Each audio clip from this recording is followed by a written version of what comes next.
Do you love breakdowns? Do you need stats? Do you crave insight? Download the AllStar app. UFC, Bellator, PFL 1 Championship, and more. Ad-free, fully customizable. Download the best app in the business. Link in descriptions. UFC 284, the main event, is going to be Alex Volkanovski versus Islam Makhachev for the lightweight title. It's a legit super fight. Yep. What do you see in this one?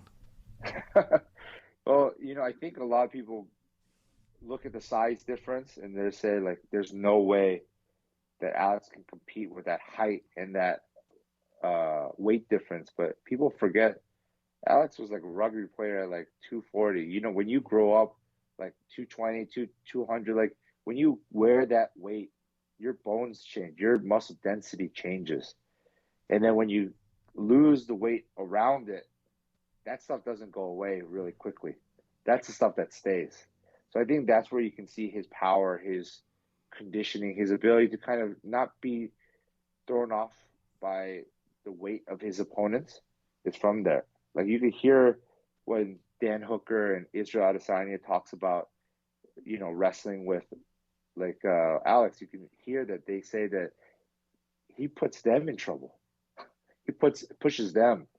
So it's going to be I think it's going to boil down to one, how AKA prepares Islam for all those rhythm changes, the footwork, the different stances of Alex, right? And then also if Alex has any ability to impose against the wall or in his wrestling to at least make Islam think about it and respect it.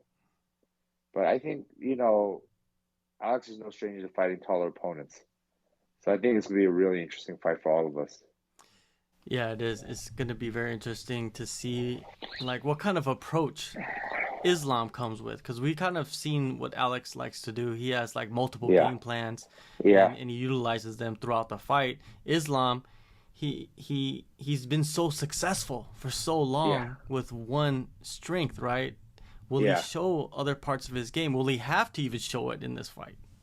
Yeah, it's almost like comes up before he had to fight Durinho. Yeah, like you didn't really know what comes up would do when he gets pushed back. Yeah, so I'm really excited. I've always been impressed with Islam ever since he fought Armand Sarukian. yeah. Like their wrestling game is so high level, and in that Charles Oliveira fight, I was also impressed with his striking. He did some amazing things. So this is a really intriguing fight. Yeah, he's always developing, like you said, development, his striking, and it wasn't flashy.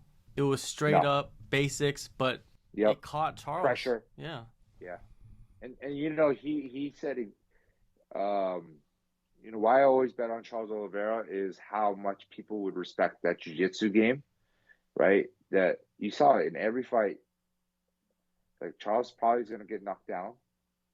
They're not going to put pressure on the ground, and then he's going to get back up, and then he has power to also end it. Like I said that to everyone after you watched him fight Justin Gaethje. Like, when have you ever seen Justin Gaethje get knocked down?